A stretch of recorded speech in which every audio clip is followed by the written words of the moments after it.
Ayan, pagkatapos ko mag, nag-workout ako ng mga 30 minutes doon sa park. Tapos yung kaibigan ko kasi binigyan niya ako ng ulam nung last week.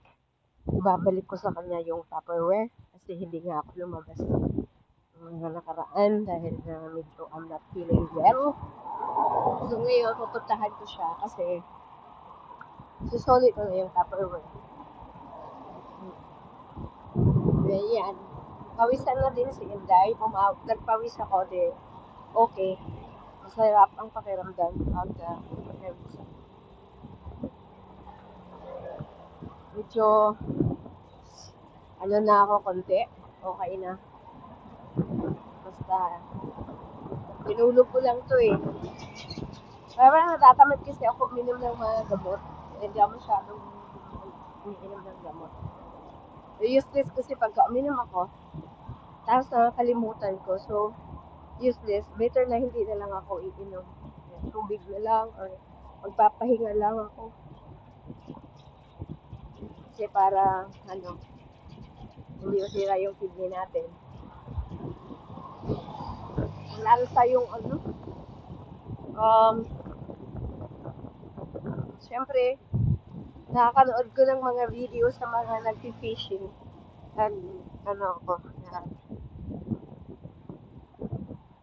nag-crave ako natakam ako sa isda. Bumili ako ng isda, tapos, ko lang siya.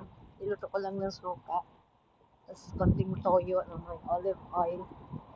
Parang inadobo ko, tapos maraming luya, bawang, sibuyas.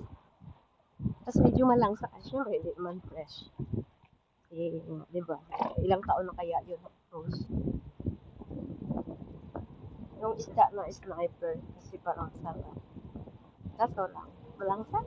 Nandito sa bibig ko. Ay, nanghugas na ako. Kumain pa ako ng candy. Amoy pa din. Yan ang basta ko. 2 tao lang naghihintay ng bus.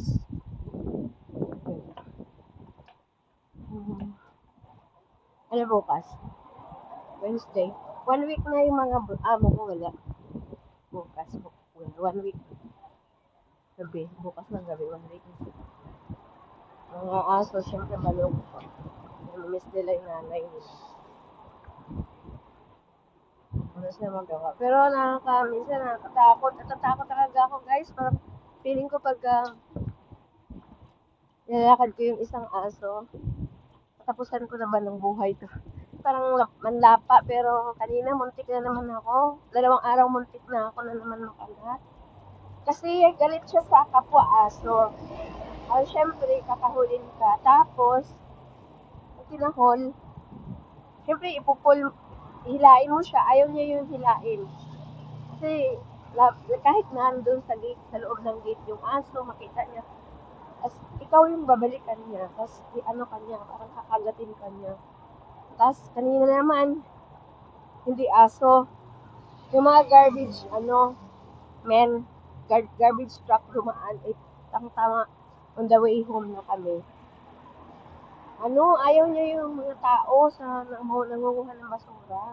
Tapos nung isa ko, inano ko siya na wag lang, hayaan, leave it, just leave it.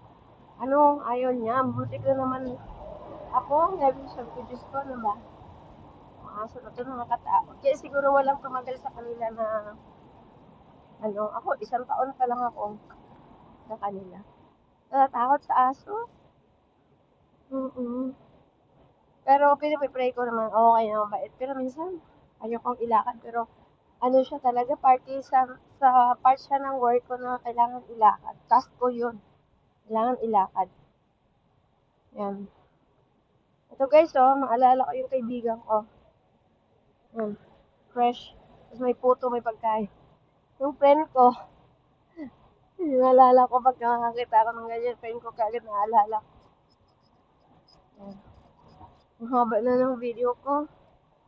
Ano ko kaya ito ipopost? Basta nag-walking ako, nag-workout ako ng 30 minutes lang sa park, then walk. Then, pagbalik din, walking lang din. So, this is it. Bye na. Have a good night, guys. Bye-bye.